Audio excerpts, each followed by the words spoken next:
awesome content, like programming that's coming out, like For sure. interventions and things. So yeah. Yeah, I would Yeah, when you're love ready, that. shoot me a note and I'll connect you. Perfect. Yeah, because Born This Way Foundation is so great too, and I know they get a lot of love and a lot of attention, recognition, and whatnot. And I think the point of my show now, it was about having like artists on and whatnot, which is still gonna be the thing, but people that watch my show are kids just like me, like on Twitter, stuff like that. A lot of their information they get is from there, so I want to kind of merge that connection between what's going on in these important organizations to those kids just scrolling on Twitter and. Right. So that would be amazing. Cool.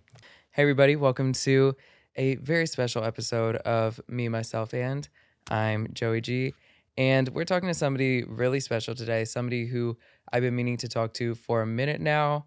And with divine timing, it worked out. And I'm super thankful for him being here. And I'm super thankful for the work him and his team do to our community and how much they help those in need. And yeah, it's about to be a really fun conversation. I'm very excited to have him here. It is the president and executive director of the Ali Forney Center, as well as board secretary of the Born This Way Foundation, Alex Roque. Thank you for having me. I'm so happy to be here. Yeah, of course. Can you let everybody know what AFC is for those who may not know? Sure. The Ali Forney Center is the nation's largest and most comprehensive organization dedicated to housing and caring for lesbian, gay, bisexual, and transgender young people. These are young people who are kicked out of their homes and thrown out into the streets simply because of who they are. Each year, we see over 2,000 youth who've known the heartache and heartbreak of family rejection. Through our work, we help young people rebuild their lives, offering very specific and very critical mental health services, medical services, substance use services, as well as housing, educational programming, and career programming to help these folks find pathways for themselves. In New York, we operate 18 sites across the city. We also operate with 44 partners across the U.S., and we operate with 10 partners around the world. Amazing. What made you want to get into nonprofit work to begin with? Because I know you've had involvement in other organizations, other charities. Sure. Yeah. I've been in the nonprofit field my entire life. I grew up in a nonprofit. I'm from an immigrant family. Yeah. And really through the system that I was in, I was, availed myself of nonprofit organizations and the impact they have. And I was one of the first students or clients to work for the organization that I grew up in. All right. And that formed my life, knowing the impact that I benefited from being a client and the impact that I was able to have on the program side. And I've been in nonprofit now for 25 years. That's amazing. So your experience benefiting it from that experience inspired you to go and pursue and kind of return the favor. That's right. It changed my life. To those, yeah. How do you get started in nonprofit? Because it's such a big world to dive into.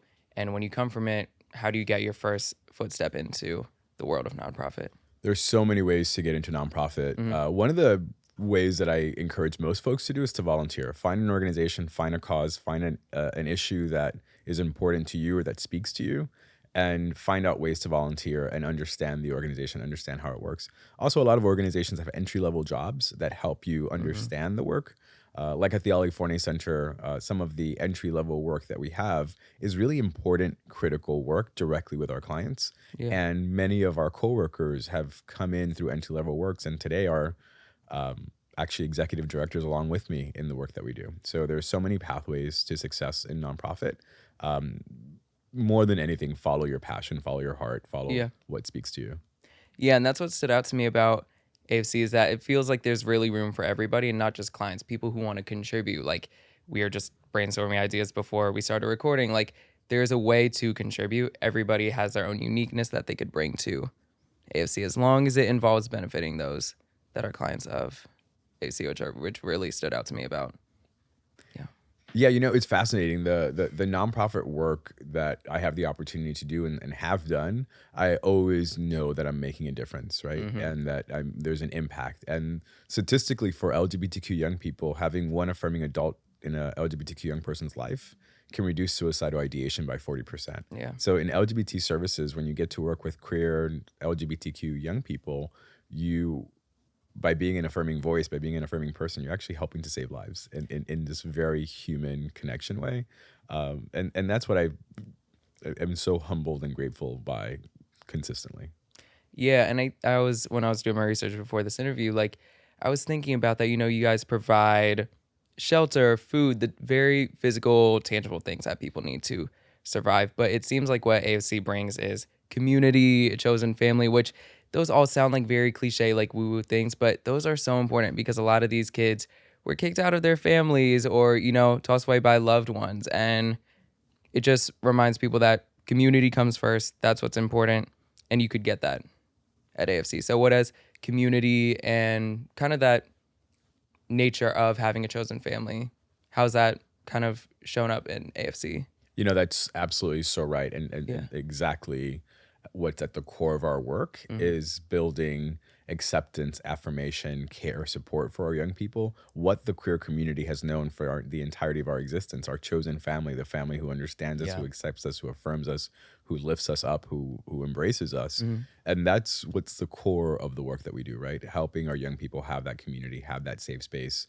And far and above anything else, that's what we all need. We're all searching for that. And what's fundamentally damaging about the experiences of our young people is that they're being rejected and denied love by the people who are supposed to accept them and love them unconditionally. Hmm. And I've spoken about this before. We learn love from our parents. Our parents are Yeah. the guide of that. Like, they teach us how to accept love, how to give love, what love Hmm. looks like. And when that love is broken or not granted, your compass is broken, Completely. and you spend your life trying to heal from that. And for the queer community, it's been that our compass has been broken because of homophobia, because of transphobia, because of hate. And that's how our chosen family came to be. For our young people who learn that hate at such much younger ages, AFC works to repair, to connect, to build. Yeah, and I like the point that you bring up about repairing and the compass of love being broken because people don't realize how much of an effect that has on our personal lives. A bunch of people, if their compass of love is broken, they fall into bad relationships or hang out the wrong circles just because they think they deserve a lesser quality of love. Maybe that's just because that's what they grew up with. So I love that idea of not just repairing, their future and things like jobs and setting them up for success, but really setting them up for success inside, mentally, love, and just shaping people into being better human beings and wanting better for themselves because they deserve it, especially those at AFC who have probably seen things I can't even imagine. That's right. That's right. It is, and fundamentally, all this opportunity to do nonprofit work, community-based work, community service work, it really is about being better people. It's about creating a better world and about creating better, stronger, braver, courageous spaces for people. Yeah, completely. Did you have a specific kind of journey with the whole lesson of chosen family? Like, what was that lesson for you like growing up in your situation, if you don't mind sharing? And how is that applied to keep you motivated when it comes to going into AFC every morning and getting to work on people who might have shared the same life? For me personally, I come from a very broken family, from mental health issues at home, substance use issues at home, uh, the barriers of being an immigrant family, of growing up in the system, of growing up on public assistance, and on then also having homophobic parent, Hmm. who was just really damaging. I had that safe space, right? The nonprofit that I was Yeah. a part of was my safe space, was my community. And it's not that I came to those spaces and spoke about what I was facing. It's just that I came to those spaces to get away from the danger and Yeah. what I was experiencing. And at the same time, being in community with others who I'm sure had different experiences as well. And at the Ali Forney Center, for our coworkers and for our clients, it is that community. It is that safe space where we come together, where we trust each other, where we build each other, where we can cry with each other, and where we can heal together. And it's just incredibly beautiful and a fulfilling experience to be able to be a part of that. Yeah, completely. And the point you make up about having homophobic parents or whatnot, I think it's kind of become almost like a weird, sick, like running joke in the community in a way where it's like, oh, like my homophobic uncle or da da da, like this and stuff like that. But that's really serious. As much as like friends may joke about it and be like, yeah, I have to go see like him at Thanksgiving this weekend or whatever, like that's really serious. And that really does affect people. Like for me, I'm still rewiring a bunch of the homophobia I've experienced internally from my own family. Some family, which like my cousins and uncles still like, I just don't talk to. We don't have any communication because of said issues.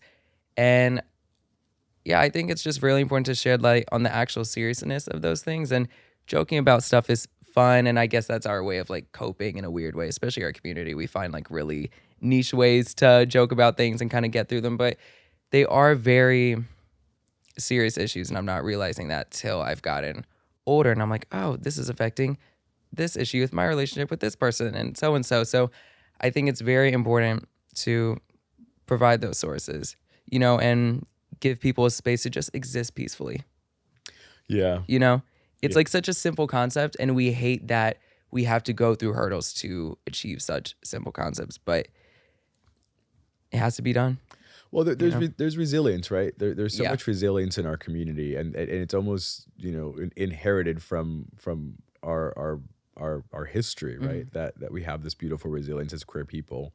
Now, what's troubling is the emboldenment of hate that's increased, and even the emboldenment of hate within families, where Yep. you cut people out because of how it's okay to hate, and it's also a matter of life and death for others, Absolutely. how much hate there is, and the contrast of all that, I think, is our family, our chosen family, our safe spaces. Yeah, and it's still, even though it's 2022 and, people think the idea of queerness is accepted, it's really not. If anything, out of the whole queer spectrum, maybe gayness is accepted to a higher matter. But if anything, it's still a certain type. Well, I was talking about this the other day with Jordan J, the creator of BTFA. It's the whole white gay thing. Like maybe they're a little bit more set up than other gays of color or other people amongst the queer spectrum. There's still the lesbian community. There's still the transgender community, specifically the transgender people of color.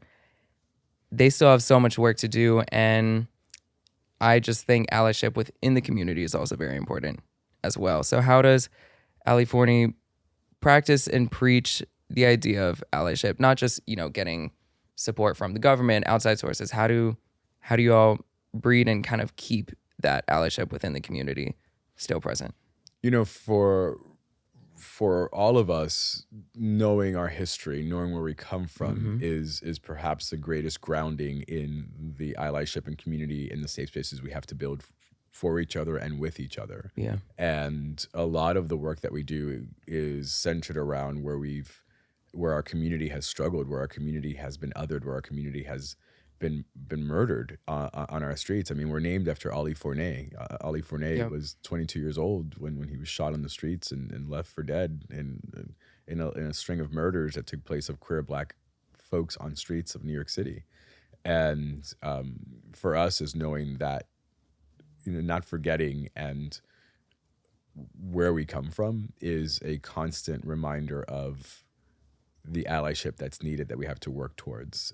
And it's allyship as Black and brown people, it's allyship as white allies, it's allyship as trans and non-binary folks, and cis folks that is centered in our history and where we come from. And also, like, for us, it's not lost on us and largely centered that our movement was started by Black trans queer youth who had nothing to lose. Yeah. And we exalt and honor that history of ours.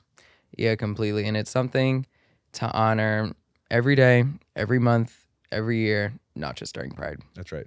Jordan and I were talking about that the other day as well. It's the whole thing of, everybody makes their rent for the next 3 months in the month of June, So how do you, as well as everybody else at AFC, make sure attention is given to those daily, monthly, yearly? Whereas some organizations, companies, charities, brands kind of don't, and they just use the community just as quota meeting, essentially. Yeah, this is our work, right? We are an LGBTQ Right. organization. The centering of voices, the intersections of our many voices Mm-hmm. is something that we work towards. We have programs within the organization for our coworkers and for our clients that are centered around the many experiences, the many walks, Right. the many expressions, the many identities that are part of this beautiful rainbow that we have, and that are part of the movement moving forward, Mm-hmm. the work ahead that's left for us. So there is no pause for us. There is no break. The Ali Forney Center is operational 24 hours a day, 7 days a week, Yep. 365 days a year. And our work and our commitment, our values, our people work is present in every one of those hours, minutes, seconds. Yeah. How important is intersectionality? It is incredibly important Mm-hmm. that we discuss, that we center, that we identify, and that we elaborate with each other on intersections of who we are as folks, as people, as from able-bodied folks to non-able-bodied folks to Black folks to brown folks to folks from other countries that Mm-hmm. don't fall into the binary of those identities of Black and brown, to the gender expressions and lives of our coworkers, and the fluidity of that is so much part of who we are. Like that's our strength, Yeah, actually, right? completely. And that's a superpower, if you will. Mm-hmm. So for us, it is center to who we are as a movement. Yeah.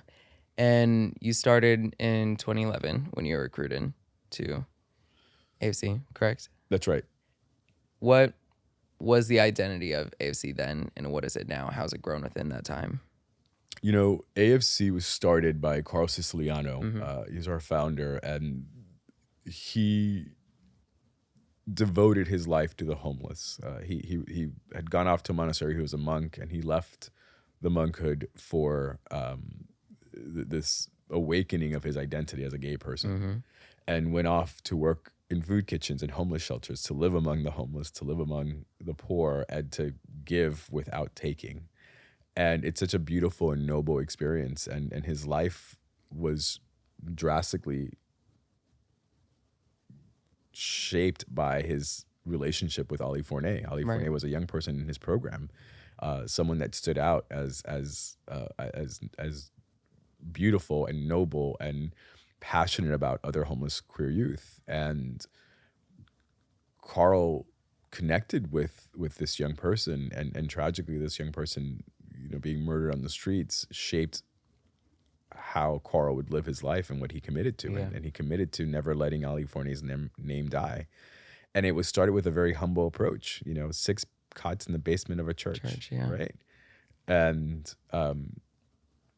the need was so great that Carl realized that the organization needed to continue to grow. And as such, the organization enhanced and evolved over the years. Yeah. And when I joined in 2011, my job was to build the capacity of the organization. Mm-hmm. I was hired by a private foundation that I reported to, along that I reported to Carl. And it was very simple growth, right? Like we were just to grow to 20% every year, and we Yeah. kept knocking those numbers out of the park. And what I realized is that I was on this incredibly, fertile and thriving organization Yeah. that had so much potential for growth. So I joined a very small organization, under $4 million budget, about 60 employees, about 40 some odd beds, or 60 some odd beds. Mm. And our kids needed more. We were able to very rapidly have that impact, and consistently, year over year over year, stay afloat in the face of adversity and financial troubles, and changing landscapes and homophobic political climate in our country, which is very damaging from a funding perspective. So I arrived with a license to grow and to build, and a calling and a demand to do so. Yeah, completely. I love that. I really do. And I was watching almost like a mini documentary they have on the AFC YouTube about how they started in the basement of a church, 6 cots and everything.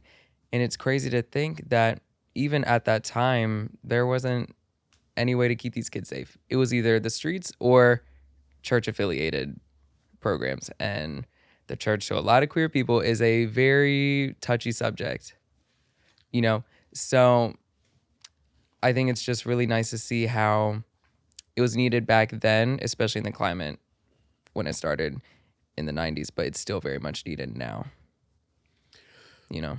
That's right. I think that, what we've experienced as a nation is this understanding that there's a very strong, deeply rooted conservative mindset that attaches itself to religion and to God and to holiness. And indeed, it's the complete opposite. God and religion and holiness are beautiful expressions of spirituality, of the human experience. And to attach such ugliness to it in the way that we've done as a nation is not only dangerous and damaging, it's also having a very serious impact on so many lives. We do our best to not, blame religion or the church for the experiences of our young people, even though 90% of our young people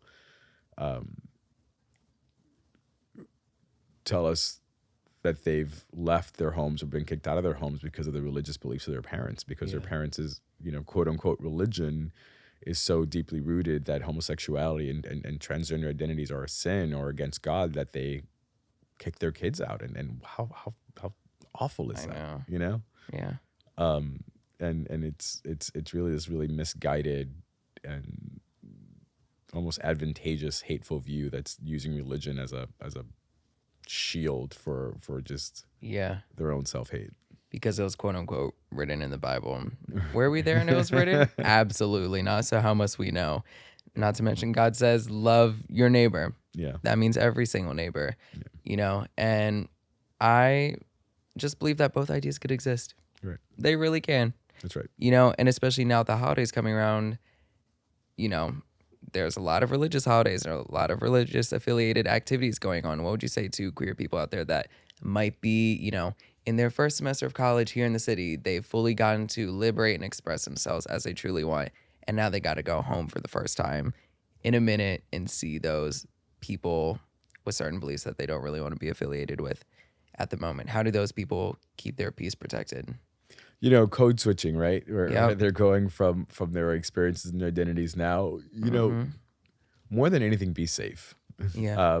Do what you need to do to be safe in your homes, in your families, and to be in not just physically safe, but psychologically and emotionally safe. And sometimes bringing your realities to homophobic or transphobic spaces can be very dangerous emotionally or physically for you.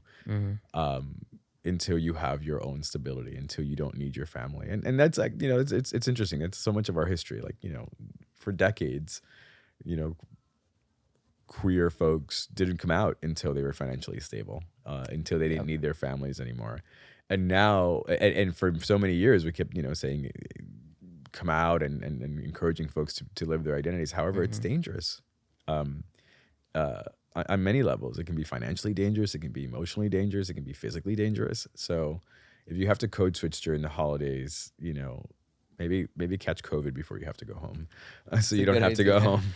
I'm not really suggesting people should catch COVID. However, maybe have a reason not to go home. But if you do have to go home, find your gravity, find the center, find the spaces around you that are safe for you, your friends, our safety, conversations with loved ones who affirm you are safety. And also know that the holidays are very difficult. It's a very difficult time, particularly for queer folks who have to contend with their family identities. Do you see, after years of being with AFC, do you see like an influx of clients come in around the holiday season? We see an influx of clients as the weather changes. I wrote about this recently. There's this. I'm such an optimist, right? Like my glasses always half full, even when it's empty. Yeah. I've been through so much that I can only see the good in a sea of bad. And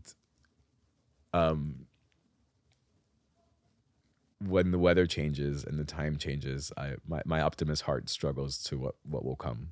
Yeah. And we see the greatest increase where the streets become unbearable to sleep on, where couch surfing becomes less offered to folks, where Yeah. as the summer ends, and we see some of the darkest days are during the holidays for us. It's troubling. Yeah.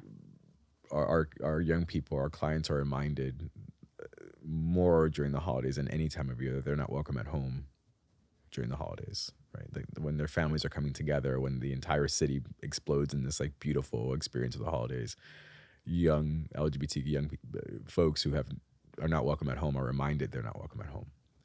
And it's when we have the highest incidences of violence, of mental health issues, of crisis, of suicidal ideation is now during the holidays. Yeah. And speaking of that, I know you launched AFC's in-house development department.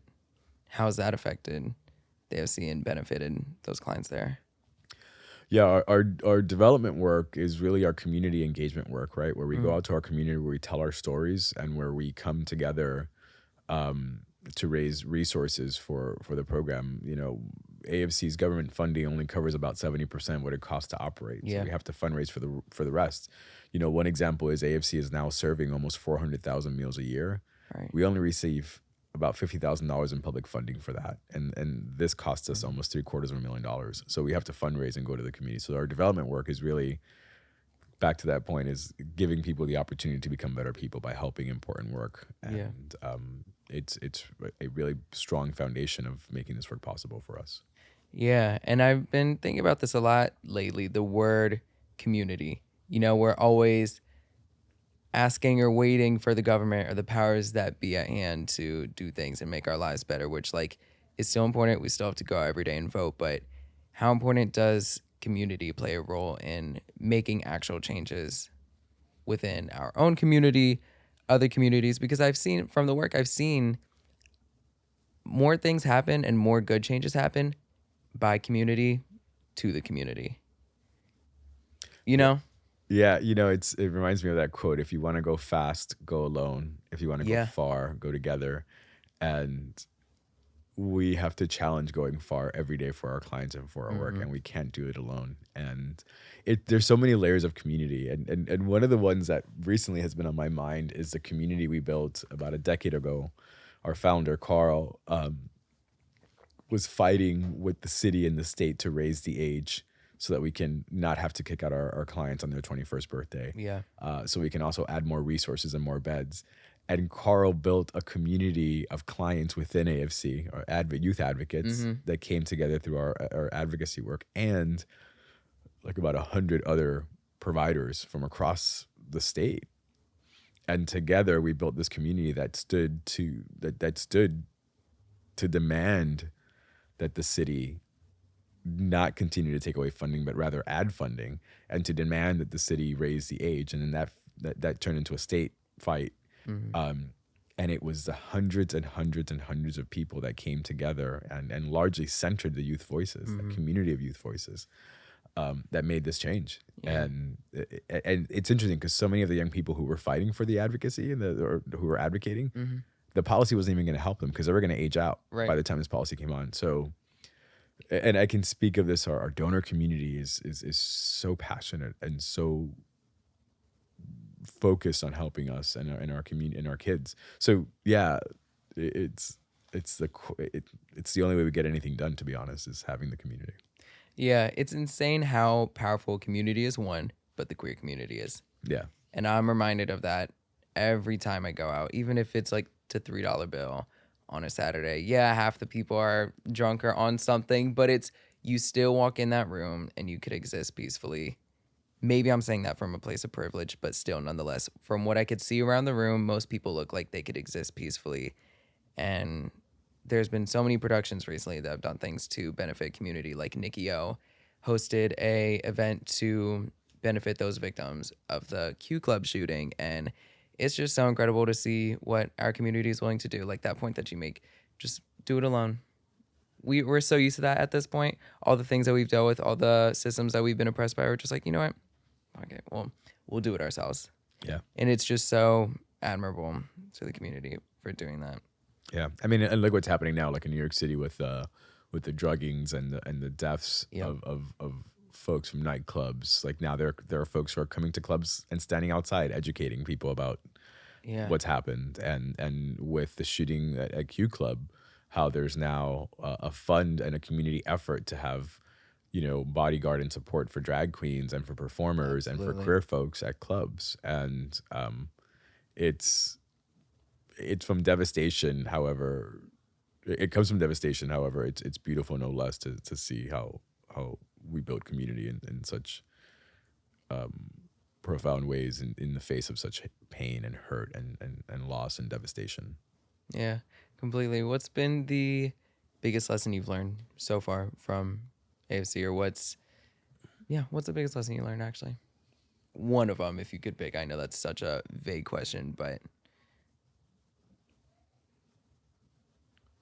One of the greatest lessons of my work at AFC is the power of passion and the power of commitment, how you can change the world, right? We're started out of, like I just said, loss and devastation, the loss of Ali Forney. And we're started with this, steadfast focus from our founder to change lives. And it's so powerful. So for me, the lesson is, how powerful, what a universe and constellation of opportunity and potential we all have within us to change the world, to make a difference, and to heal ourselves and prevent others from having to heal. It's so beautiful. It's so powerful that you can do that. That one person created this organization that's now an international movement. And so many of our causes and so much of our work is based on someone not accepting that the world could be this damaging for anyone else, yeah, in decades later, still leaving an impact. Right. Which is amazing. Yeah. And I know you also are a board member at the Born This Way Foundation as well. How did you get your start there too? And if you could explain to people watching, what's the kind of work you do there, if they're not familiar? Sure. I'm on the board of the Born This Way Foundation. Born This Way Foundation was founded by Lady Gaga and her mom, Cynthia Germanata, in response to the need for safe, braver, courageous spaces that centered kindness of community and kindness to self, and that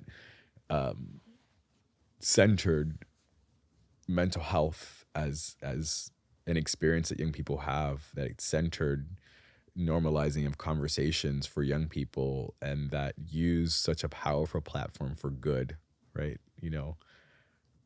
The founders of Born This Way didn't have to do what they've set out to do. Completely. To have this audacious thought of like making the world a braver, kinder space or place. And the work has evolved. It's interesting because we had a board meeting recently, and the comment was, we didn't know what we set out to do. We set out to understand what we needed to understand so that we could understand what we needed to do. And in doing so, the organization centered the voices of young people through Channel Kindness, through a storytellers program, through listening to community, to having youth advocates.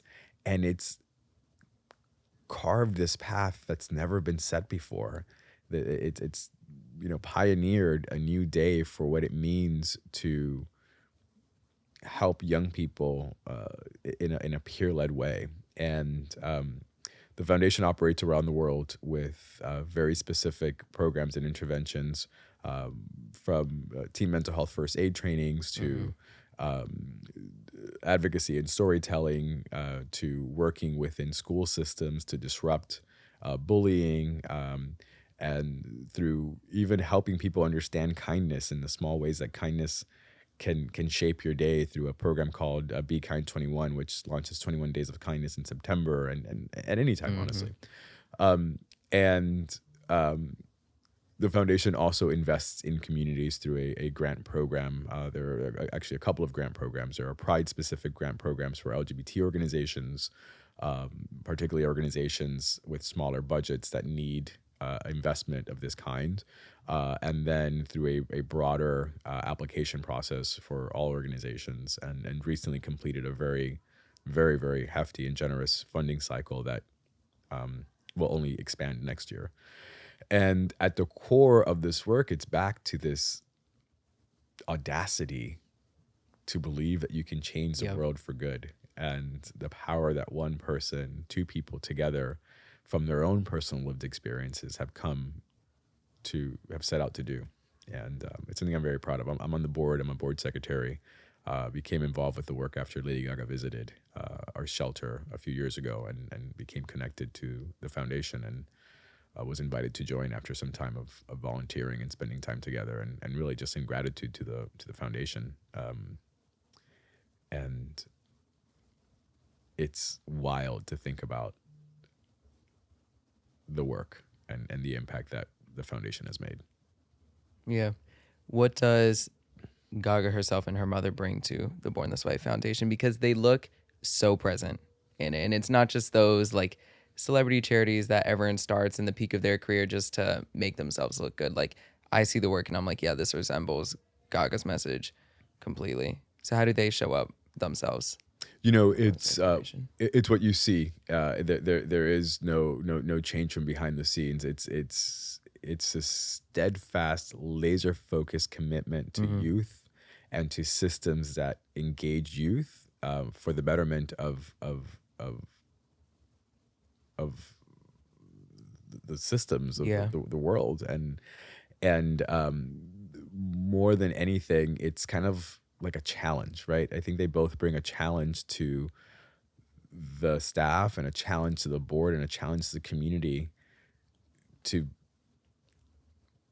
think about and to develop and implement change in this. And if you follow any of the channels or the reporters, the Channel Kindness reporters, you understand profoundly the space that's been created by this challenge that Lady Gaga and her mother Cynthia have created. And it's this superhuman ability and confidence in knowing that there will be change, and there has been change, especially as the foundation celebrates its 10th anniversary. Yeah, I was gonna say the concept of Born This Way Foundation being, talking about kindness, bravery, mental health, I found it very ahead of its time when it started. Now the topic of mental health is being talked about, or it's more common, whereas before it was much more taboo. And she started at a time where people weren't really even just talking about borderline and, just generalized anxiety. That's right.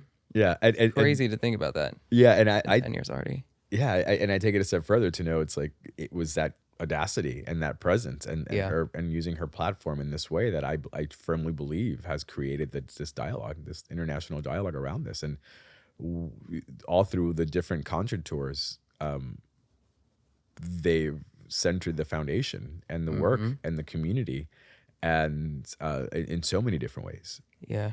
And even the tours have supported and like fostered and created those communities of kindness. And you're right. I can't think of another celebrity founded or foundation that really connects their platform and their art and their work into the foundation work. Right? It's like it is absolutely connected. Yeah, even at her tours, and I've been to plenty over the years since the foundation started, as I get to every venue of every single Gaga show I'm about to see, I see a Born Brave bus before I see, the merch stand or the merch bus they have outside the stadium at the Chromatica Ball. Like, I saw it and I'm just like, still here. That's amazing. Yeah. And the fact that that's the first thing people see when they get to the show. So not only are they going to have a good time, but they actually have the opportunity to do something good for their community or just the person right next to them. That's right. You know, That's right. I was getting to MetLife Stadium and I see the bus and we were running around. We were trying to find our friends and whatnot. And I saw it and I couldn't go up to it, unfortunately, but it just kind of reminded me. I was like, be cool today. You know, like it may be crazy. There may be traffic leaving, but be kind to the next person. Yeah. It's not that deep. Yeah. It's that pause. And how beautiful, right? That Yeah. yeah.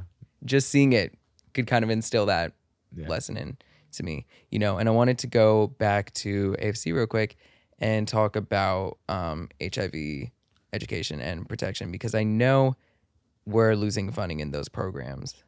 So how important is funding when it comes to those programs, and how important is HIV protection and education important still in 2022?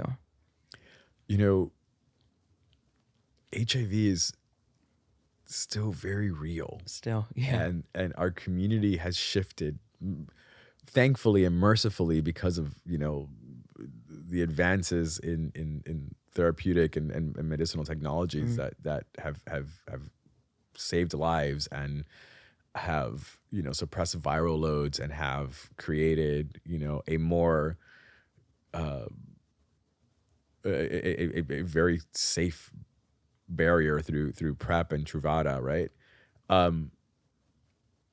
However, it's still very much a virus that you can be exposed to. Yeah. And there's still stigma, and there's still, you know, so many lives that were lost during our pandemic. During the AIDS epidemic. And it's incredibly important that we don't forget our communities and again, back to my earlier point, like our history. This is where we come from. Like this shaped our community. The lives that were lost, the pathways, the futures that were lost through AIDS and the HIV crisis can't be forgotten. It's, you know, at least not in our lifetime or in the lifetime thereafter. So, you know, we've suffered a lot as an organization because of the loss of HIV funding. We actually we had shelters that were funded through HIV funding, and when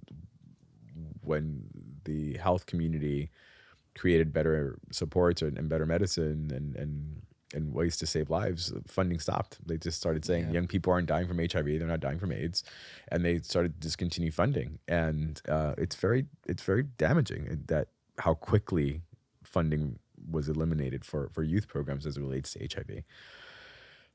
So we do a lot of education, we do a lot of testing, we do a lot of we have a lot of conversation. We have a HIV program and support for our clients, and we also educate our clients on the history and work to destigmatize HIV, because there still is stigma and there still is you know, misgiving that folks experience who are living with HIV.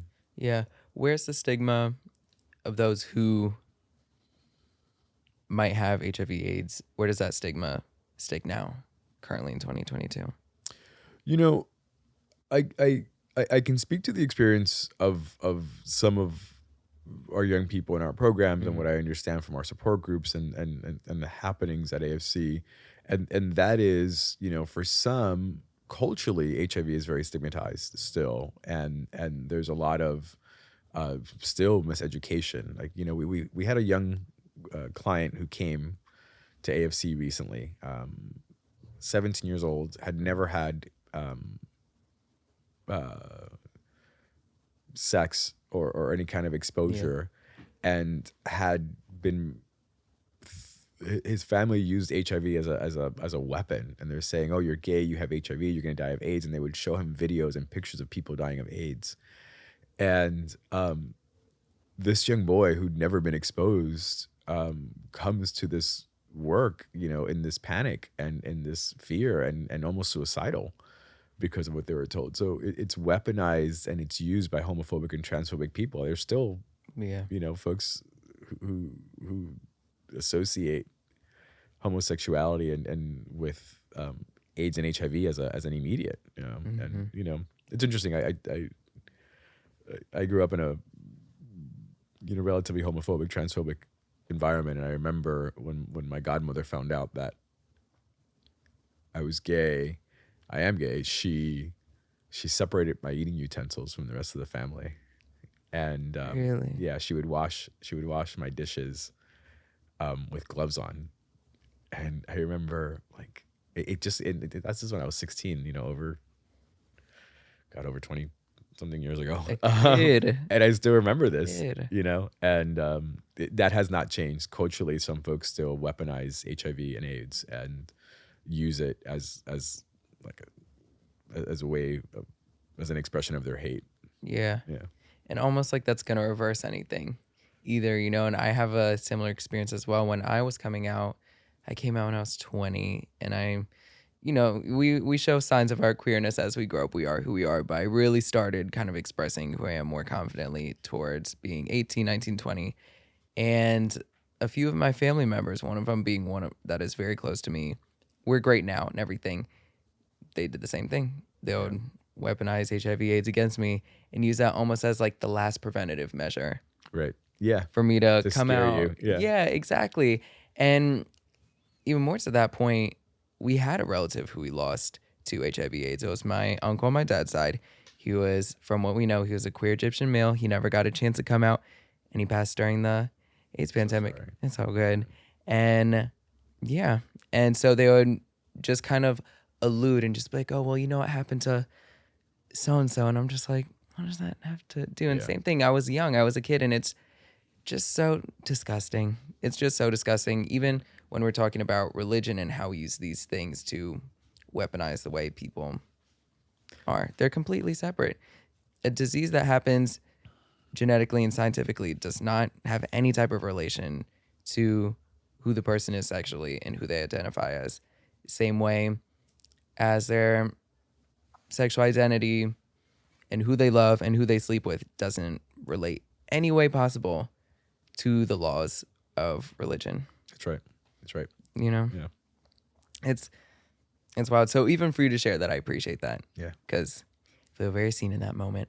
But I don't want to hold you any longer, but I want to ask you a few more questions. What's the impact you want to leave on not just AFC, not just Born This Way Foundation, but years from now, what's the one thing you want to look back on the work you've done and be like, I hope I did that, or I hope I accomplished that for people? I'll be honest. I live in impact. I live in the legacy of the work that I've had the opportunity to do, but it's not me. It's this community and movement that I'm a part of that gets to do this, right? Mm-hmm. I know the world is better because of the work that I'm a part of. Right? Yeah. And the work that we do at the Ali Forney Center, the work we do at Born This Way Foundation, and the work we do as a people and as a community. There's a movement of us, and we exist. And I wish there was like a badge or a sign or like a spiritual aura that you can see when you identify another person who's fortunate to be able to do this work and capable of doing this work. So the impact is, affirming that it is unacceptable to be denied love, to be rejected, to be thrown into the streets, affirming that it's unacceptable to be silenced in your mental health issue is such an ugly word, that you're silenced in your mental health experience, that you're, affirm that it is unacceptable to be silenced in bullying and hatred that you're experiencing, affirming that there's a beautiful world and human experience out there for every one of us to have. And I believe I've been able to do that with my work and continue to do that. And it's a cycle that will go on forever, and we will always work. And I hope that others will come after me and follow the work that we've done. Yeah. And you could see your passion. Just know that. When I was talking to Dev Doe earlier this week, who also works at the AFC as well, she was just like, you're going to love Alex. He's a dreamer. That's the one word they kept on repeating. Alex is a dreamer. And I see it. You have that sparkle in your eyes when you talk about benefiting other people, specifically our community. So I just really appreciate that it comes from a genuine place. Yeah. And just know that it's working and you're doing that. Hopefully you know that already. Thank you. Maybe I could serve as a reminder to sow. But how can people at home who are watching help? Say they can't get to the center physically and all they have is their computer and their phone. How can they help? We all have the opportunity to help, to have an impact. We learned how to go to school from home. We learned how to work from home, and we can learn how to help from home too.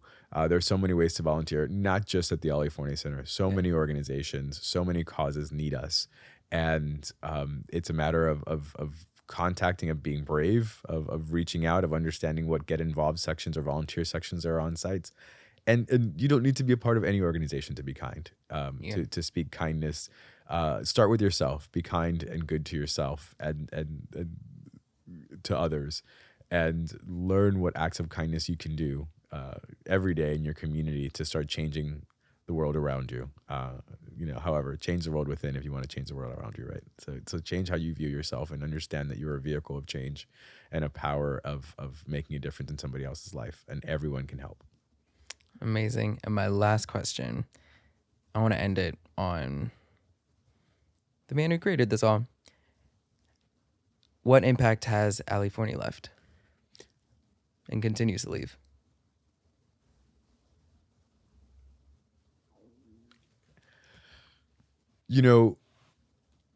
Ali Forney lived a courageous life of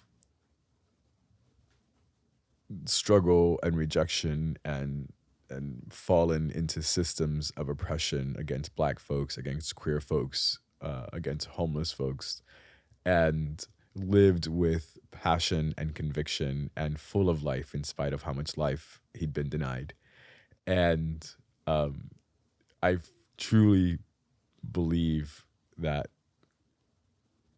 Ali's spirit lives within our work and within the so many other organizations and causes that center Black queer folks, that center homeless folks, that center homeless young people. And in so many ways, Ali Forney, is a movement, that has changed the world and will continue to change the world. The fact that we have a shelter in Warsaw, Poland, as a partner organization with Ali's name as the board organization of getting that shelter off the ground. The fact that we travel the world in his name, that we connect and honor him and homeless young people because of him is incredibly powerful and profound, and something that